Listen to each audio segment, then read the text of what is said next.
ದಿಗಂಬರಾಯ ವಿದ್ಮಹೇ ಅತ್ರಿಪುತ್ರಾಯ ಧೀಮಹಿ ತನ್ನೋ ದತ್ತಃ ಪ್ರಚೋದಯಾತ್.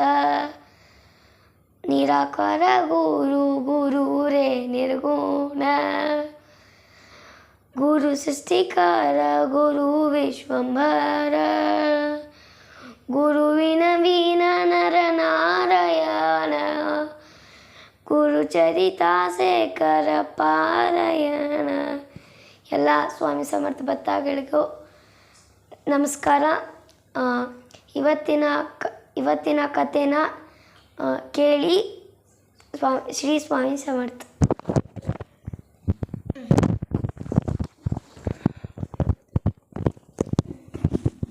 ಶ್ರೀ ಸ್ವಾಮಿ ಸಮರ್ಥ. ವೀಕ್ಷಕರೇ, ನಿಮ್ಮೆಲ್ಲರ ಆಶೀರ್ವಾದದಿಂದ, ಸ್ವಾಮಿ ಸಮರ್ಥರ ದತ್ತಾತ್ರೇಯ ಮಹಾರಾಜರ ಆಶೀರ್ವಾದದಿಂದ ಇವತ್ತಿನ ದಿನ ಪ್ರಪ್ರಥಮವಾಗಿ ನನ್ನ ಮಗ ಈ ಕಾರ್ಯಕ್ರಮಕ್ಕೆ ಎಂಟ್ರಿ ಆಗಿದ್ದಾನೆ. ನಿಮ್ಮೆಲ್ಲರ ಸಹಾಯ ಸಹಕಾರ ಅವನಿಗೆ ಸಿಗಲಿ. ಮತ್ತು ಅವನು ಈ ಕಾರ್ಯಕ್ರಮದಲ್ಲಿ ಏನೇ ತಪ್ಪಾಗಿದ್ದರೂ ಕೂಡ ಅದನ್ನು ಮನ್ನಿಸಿ ಅಂತ ಹೇಳ್ತಾ ಇವತ್ತಿನ ಈ ಒಂದು ಅದ್ಭುತ ಕಥೆಯನ್ನು ಪ್ರಾರಂಭಿಸ್ತಾ ಇದ್ದೀನಿ. ವೀಕ್ಷಕರೇ, ನಾನು ಹೇಳಿ ಹೊರಟ ವಿಚಾರ ತುಂಬಾ ಅದ್ಭುತವಾಗಿದೆ. ಈ ಕತೆ ಪುಣಾದಲ್ಲಿರ್ತಕ್ಕಂಥ ಒಂದು ಊರ ಗೌಡರ ಮನೆ ಕತೆ. ಒಂದು ಹಳ್ಳಿ ಇರುತ್ತೆ, ಊರಿಗೆ ದೊಡ್ಡ ಸಾಹುಕಾರರವರು. ಇವ್ರಿಗೆ ಒಬ್ಬರು ಮಗಳಿರ್ತಾರೆ. ಅವಳು ತುಂಬ ಚೆನ್ನಾಗಿ ಓದ್ಕೊಂಡಿರ್ತಾರೆ. ಸಿಟಿಯಲ್ಲಿ ಒಂದು ಜಾಬಲ್ಲಿ ಕೂಡ ಇರ್ತಾರೆ. ಪೇಮೆಂಟು ಚೆನ್ನಾಗಿರುತ್ತೆ. ಇಂಥ ಒಂದು ಸಿಚುವೇಷನ್ನಲ್ಲಿ ಏನಾಗೋಗುತ್ತೆ, ಒಬ್ಬ ಮನುಷ್ಯ ಬರ್ತಾನೆ ಇವ್ರ ಹತ್ರ. ಅವ್ರ ರಿಲೇಷನ್ನಲ್ಲೇ ಹರೀಶ್ ಅಂತ ಹೇಳಿ. ಇವರ ಮಗಳ ಹೆಸರು ಬಂದು ತೇಜು ಅಂತ. ತೇಜು ಒಳ್ಳೆ ಜಾಬಲ್ಲಿರ್ತಾರೆ. ಎಂಥದಕ್ಕೂ ಏನೂ ಸಮಸ್ಯೆ ಇರಲ್ಲ. ಅವ್ರ ರಿಲೇಷನ್ ಒಬ್ಬ ಮನುಷ್ಯ ಬಂದು, ಇಲ್ಲ ನಿಮ್ಮ ಮಗಳಿಗೆ ಒಂದು ಗೌರ್ಮೆಂಟ್ ಜಾಬ್ ಸಿಗುತ್ತೆ, ಒಂದು ಸ್ಕೂಲ್ ಇದೆ, ಸೊ ಲೈಫೂ ಮುಂದೆ ಜೀವನದಲ್ಲಿ ಸೆಕ್ಯೂರ್ ಆಗಿರುತ್ತೆ, ಸೊ ನೀವು ನೋಡಿ ಯೋಚನೆ ಮಾಡಿ ಅಂತ ಹೇಳಿ ಹೋಗ್ತಾರೆ. ಬರುವಾಗ ಇವ್ರ ಜೊತೆ ಇನ್ನೊಬ್ಬರನ್ನು ಕರ್ಕೊಂಬಂದಿರ್ತಾರೆ. ಅವ್ರಿಗೂ ಇವ್ರಿಗೂ ತುಂಬ ಆತ್ಮೀಯತೆ ಇರುತ್ತೆ. ಇಷ್ಟು ಹೇಳಿ ಹೋದ ತಕ್ಷಣ ತಂದೆ ಅನ್ನೋ ಒಬ್ಬ ಮನುಷ್ಯ ಇರ್ತಾನೆ, ತುಂಬ ಜವಾಬ್ದಾರಿಯುತ ಮನುಷ್ಯ. ಆಯಿತು, ಇದನ್ನು ನೋಡೋಣ ಅಂಥೇಳಿ ಕರೆಸ್ತಾರೆ ಇನ್ನೊಂದು ಸರಿ ಹರೀಶ್ಗೆ. ಆಯಿತು, ನನ್ನ ಮಗಳಿಗೆ ಜಾಬ್ ಕೊಡಿಸಿ ನೀವು ಅಂಥೇಳಿ ಮಾತುಕತೆ ಆಗುತ್ತೆ. ಸುಮಾರು 15 ಲಕ್ಷ ರೂಪಾಯಿ ಸಮಥಿಂಗ್ ದುಡ್ಡು ಅಂತ ಫಿಕ್ಸ್ ಆಗುತ್ತೆ. ಹರೀಶ್ ಏನಂತಾನೆ, ನಿಮ್ಮ ಮಗಳು ಸುಮಾರು 1 ವರ್ಷ ಆ ಸ್ಕೂಲಲ್ಲಿ ಕೆಲಸ ಮಾಡಬೇಕಾಗತ್ತೆ. ಜಸ್ಟ್ 3,500 ಸಂಬಳ ಇರುತ್ತೆ. ಅದಾದಮೇಲೆ ಪರ್ಮನೆಂಟ್ ಆಗುತ್ತೆ. ಪರ್ಮನೆಂಟ್ ಆದಾಗ ನೀವು 5 ಲಕ್ಷ ಕೊಡಬೇಕು, ಇವಾಗ 10 ಲಕ್ಷ ಅಡ್ವಾನ್ಸ್ ಕೊಡಬೇಕು ಅಂಥೇಳಿ ಯಾವುದೇ ರೀತಿಯಲ್ಲಿ ಅಗ್ರಿಮೆಂಟ್ ಇಲ್ಲದೆ ಅಥವಾ ಯಾವುದೇ ರೀತಿಯ ಚೆಕ್ಕಿನ ವ್ಯವಹಾರ ಇಲ್ಲದೆ 10 ಲಕ್ಷ ರೂಪಾಯಿ ದುಡ್ಡನ್ನ ಹರೀಶಿಗೆ ಕೊಡ್ತಾರೆ. ಹರೀಶ್ಗೆ 10 ಲಕ್ಷ ದುಡ್ಡು ಕೊಟ್ಟ ಮೇಲೆ ಆ ಸ್ಕೂಲಲ್ಲಿ ಇವನಿಗೆ ಕೆಲಸ ಸಿಗುತ್ತೆ. ಇವರು ಕೆಲಸಕ್ಕೆ ಹೋಗೋಕ್ಕೆ ಸ್ಟಾರ್ಟ್ ಮಾಡ್ತಾರೆ. ಸೊ 1 ತಿಂಗಳಾಗುತ್ತೆ, 2 ತಿಂಗಳಾಗುತ್ತೆ, 3 ತಿಂಗಳಾಗುತ್ತೆ. ಪರ್ಮನೆಂಟ್ ಆರ್ಡ್ರು ಬರೋಲ್ಲ, ಏನೂ ಇಲ್ಲ. ಹೆಂಗಿರುತ್ತೋ ಜೀವನ ಹಾಗೆ ಇರುತ್ತೆ. ಸೊ ಹೀಗಿರೋ ಒಂದು ಸಿಚುವೇಷನಲ್ಲಿ ಇವ್ರಿಗೆ ಟೆನ್ಷನ್ ಸ್ಟಾರ್ಟ್ ಆಗುತ್ತೆ. ದುಡ್ಡು ಕೊಟ್ಟಿದ್ದೀವಿ ನಾವು, ಈ ಕಡೆ ದುಡ್ಡು ಇಲ್ಲ, ಇನ್ನೂ ಕೆಲಸನೂ ಪರ್ಮನೆಂಟ್ ಆಗಿಲ್ಲ, ಏನು ಮಾಡೋದು ಅನ್ನೋದೇ ಲತಿಕಾ ಅವರ ತಂದೆಗೆ ದಿಕ್ಕೆ ತೋಚಲ್ಲ. ಸೊ 6 ತಿಂಗಳಾದಮೇಲೆ ಅಲ್ಲಿ ವಾತಾವರಣ ನೋಡಿಕೊಂಡು ಲತಿಕಾ ಅವರು ಕೆಲಸ ಬಿಡೋ ನಿರ್ಧಾರ ಮಾಡ್ತಾರೆ. ಇದೆಲ್ಲ ಒಂಥರ ಫೋರ್ಜರಿ ಥರ ಇದೆ ಪಪ್ಪ, ನಾನು ಇಲ್ಲಿ ಕೆಲಸ ಮಾಡಲ್ಲ ಅಂಥೇಳಿ ಅಲ್ಲಿ ಕೆಲಸ ಬಿಟ್ಬಿಡ್ತಾರೆ. ಒಂದು ಕಡೆ ಇರೋ ಕೆಲಸನೂ ಕೈ ಬಿಟ್ಟು ಹೋಗಿರುತ್ತೆ, ಇನ್ನೊಂದು ಕಡೆ ಈ ಮಾಡುವಂಥ ಕೆಲಸನೂ ಟೆಂಪರವರಿ ಅಂತ ಅಂದ್ಕೊಂಡ್ಬಿಟ್ಟು ಅದನ್ನು ಬಿಟ್ಬಿಡ್ತಾರೆ. ದಿಕ್ಕೆ ತೋಚಲ್ಲ ಇವರಿಗೆ. ಇವರು ಏನು ಮಾಡ್ತಾ ಇರ್ತಾರೆ ಅಂದರೆ, ಆವಾಗೊಂದು ಸರಿ ಇವಾಗೊಂದು ಸರಿ ಸ್ವಾಮಿಯ ನಾಮಸ್ಮರಣೆ ಮಾಡ್ತಾ ಇರ್ತಾರೆ. ಇಷ್ಟೇ ಇವರು ಒಂದು ಸ್ವಾಮಿ ಸೇವೆ ಮಾಡ್ತಾ ಇರೋದೇನೆಂದರೆ, ಪ್ರತಿ ದಿವಸ ಹೇಳೋದು, ಸ್ವಾಮಿ ಸೇವೆ ಮಾಡೋದು, ಶ್ರೀ ಸ್ವಾಮಿ ಸಮರ್ಥ ಅಂಥೇಳಿ ಒಂದು 108 ಸಾರಿ ಜಪ ಮಾಡಿ ಹೋಗ್ತಾ ಇರೋದು. ಇದು ಇವರ ಪ್ರತಿ ದಿವಸದ ಒಂದು ಕಥೆಯಾಗಿರುತ್ತೆ. ಸೊ ಈಗಿರುವಾಗ ಆ ಕೆಲಸ ಬಿಟ್ಟ ಮೇಲೆ ಹರೀಶ್ ಅವರಿಗೆ ಅವ್ರ ತಂದೆ ಫೋನಿನ ಮುಖಾಂತರ ಕೇಳ್ತಾರೆ, ನಮ್ಮ ಮಗಳಿಗೆ ಜಾಬ್ ಬೇಡ, 10 ಲಕ್ಷ ಕೊಡಿ ಅಂಥೇಳಿ.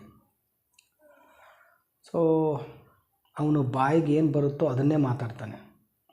ನಿಮ್ಮ ಮಗಳಿಗೋಸ್ಕರ ನಾನು ದುಡ್ಡು ಕೊಟ್ಟಿದ್ದೀನಿ, ನನ್ನ ಕೈಯಲ್ಲಿ ದುಡ್ಡಿಲ್ಲ, ಅದು ನಾನು ಬೇರೆಯವ್ರ ಹತ್ರ ಕೊಟ್ಟಿದ್ದೀನಿ, ಸೊ ಅದು ಯಾವಾಗ ಬರುತ್ತೋ ನಾನು ನಿಮಗೆ ಕೊಡ್ತೀನಿ ಅಂಥೇಳಿ ಕಾಟಾಚಾರಕ್ಕೆ ಒಂದು ಮಾತು ಮಾತಾಡ್ದಂಗೆ ಮುಗಿಸ್ತಾನೆ. ಲತಿಕಾ ಅವರ ತಂದೆ ಹಾಸಿಗೆನ ಹಿಡಿದು ಬಿಡ್ತಾರೆ. 10 ಲಕ್ಷ ದುಡ್ಡು ನನ್ನ ಮಗಳು ಚೆನ್ನಾಗಿರಲಿ ಅಂಥೇಳಿ, ಏನೋ ಒಂದು ಗೌರ್ಮೆಂಟ್ ಜಾಬ್ ಆಗುತ್ತೆ ಅಂಥೇಳಿ ತಂದು ಕೊಟ್ಟಿರ್ತಕ್ಕಂಥ ದುಡ್ಡದು. ಸೊ ಹಾಸಿಗೆ ಹಿಡಿದು ಬಿಡ್ತಾರೆ. ಲತಿಕಾ ಈ ನೋವಿಂದ ಹೊರಗಡೆ ಬರೋದೇ ತುಂಬ ಅಂದರೆ ತುಂಬಾ ಒಂದು ಗಾಢ ಸಮಸ್ಯೆ ಆಗೋಗ್ಬಿಡುತ್ತೆ ಲತಿಕಾ ಅವರಿಗೆ. ಏನು ಮಾಡಬೇಕು ಇದರಿಂದ? ಕೊಟ್ಟಿರೋ ದುಡ್ಡು ವಾಪಸ್ ಬರೋದು ಅಷ್ಟು ಸುಲಭದ ಕೆಲಸ ಅಲ್ಲ, ಅದು ಯಾರಿಗೇ ಆಗಿರಲಿ, ಯಾರೇ ಆಗಿರಲಿ. ಸೊ ಲತಿಕಾ ಅವ್ರು ಏನು ಮಾಡಿಬಿಡ್ತಾರೆ, ಒಂದು ದಿವಸ ಗುರುವಾರ ಕೇಂದ್ರಕ್ಕೆ ಹೋಗ್ಬಿಟ್ಟು ಈ ಥರ ಆಗಿದೆ ಅಂಥೇಳಿ ತಮ್ಮ ಸಮಸ್ಯೆನ ಅರ್ಚಕರ ಮುಂದೆ ಹೇಳ್ಕೊತಾರೆ.